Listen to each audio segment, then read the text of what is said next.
How to live in the vibration of your ultimate sexual expression. Good morning, good afternoon, and good evening.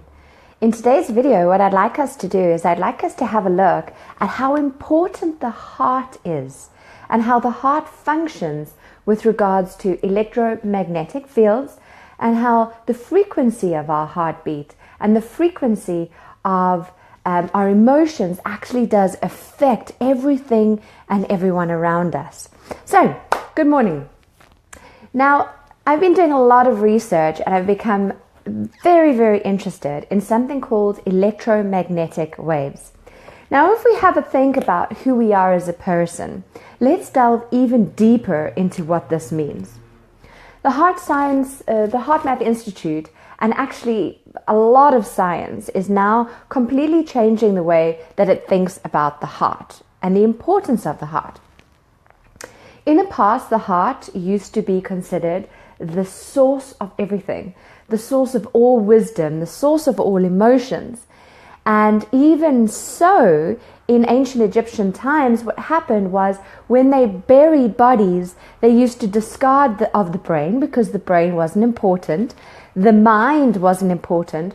What was important was the heart, and they believed that the heart was what was needed in the afterlife, in our next lives, because they believed that the heart was the center of all wisdom. Not like nowadays, where we're told that the head, the brain, is the most important aspect of us.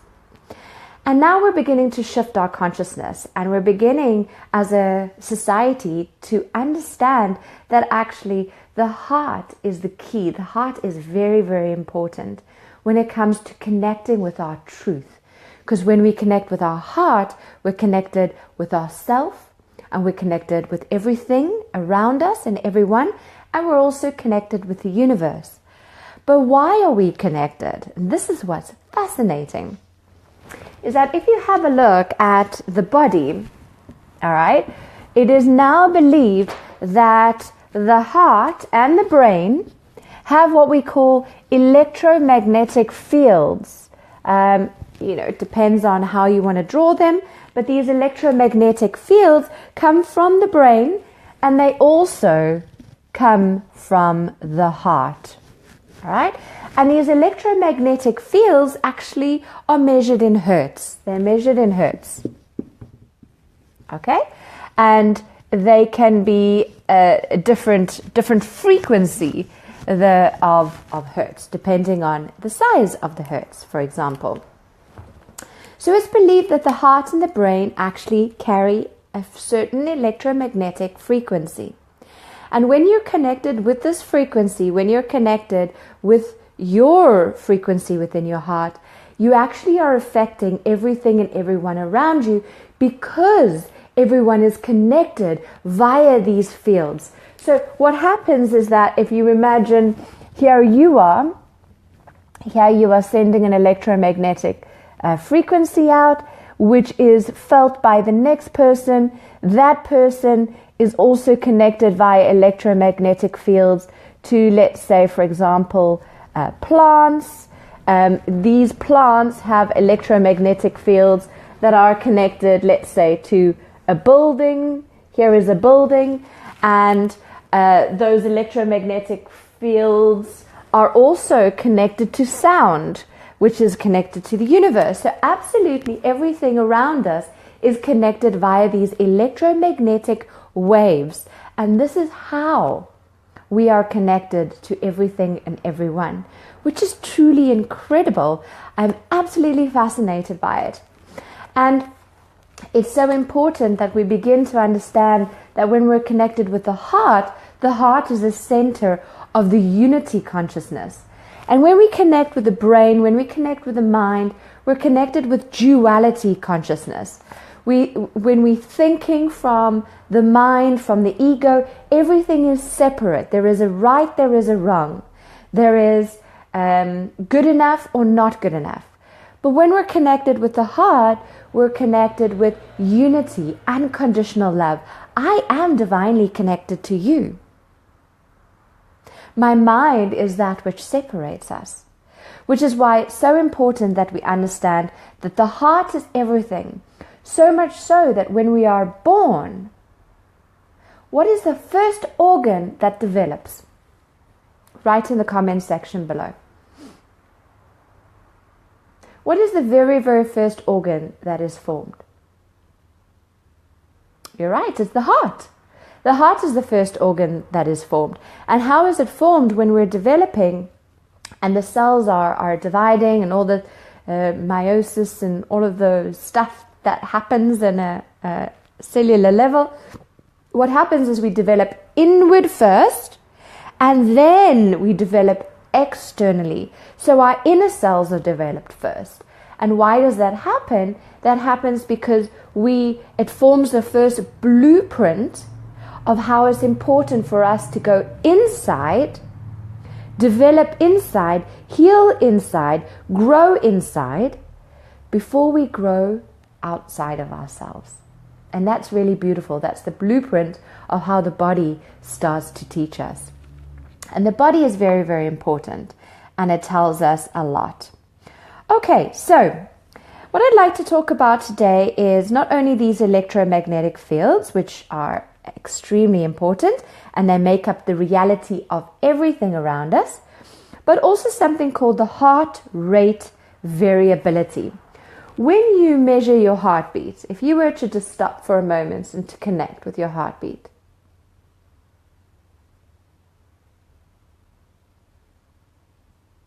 what you may find is that it's beating regularly. There's a frequency in terms of your heartbeat. Okay. So let's say, for example, your heart is beating like this. Toot, toot, toot, toot, toot, toot. So in the past, scientists used to say that the heartbeat would be regular, would be frequent. And now what scientists are seeing using very, very like great machines is they're now being able to measure the actual variation. And what we're seeing is that the heart doesn't beat like that, it beats like this. There are often variations, but in general, it is coherent. In general, it forms a certain frequency. Now, what causes these changes? What causes this variation in the heartbeat?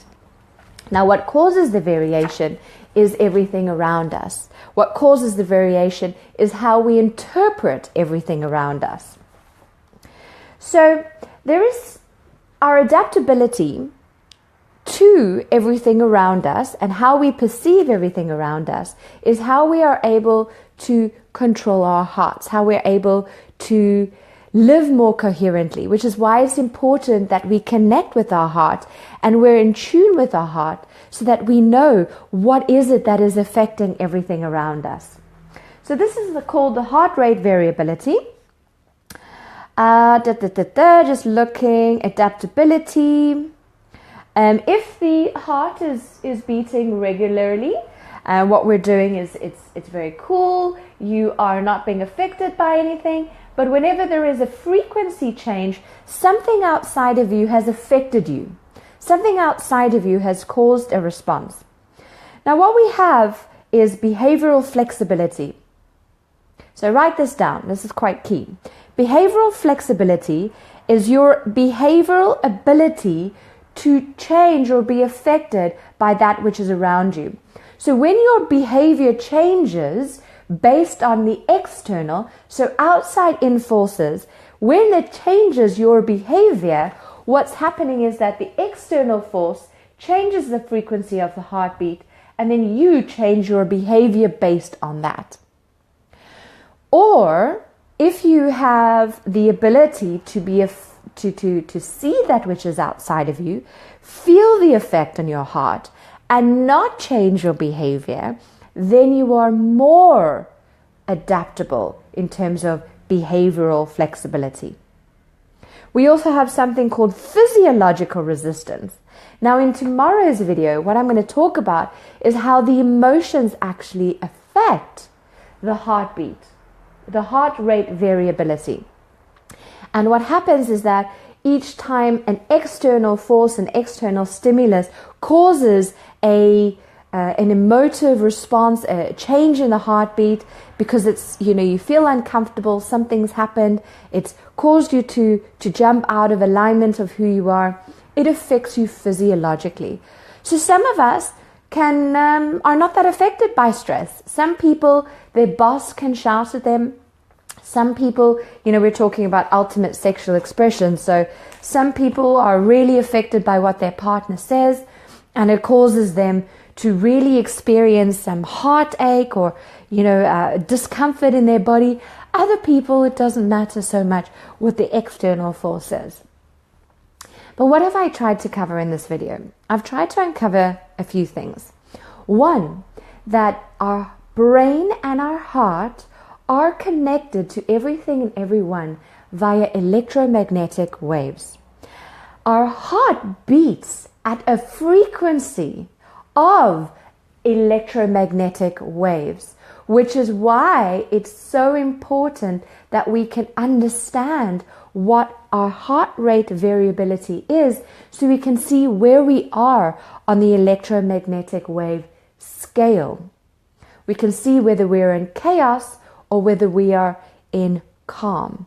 And this is what's very important, and we'll look at over the next 2 videos, is how we can bring our heart rate down to be more coherent, to be more in alignment with emotions that connect us with the universe, that connect us with nature, rather than connecting us with higher frequency, chaotic emotions and vibrations.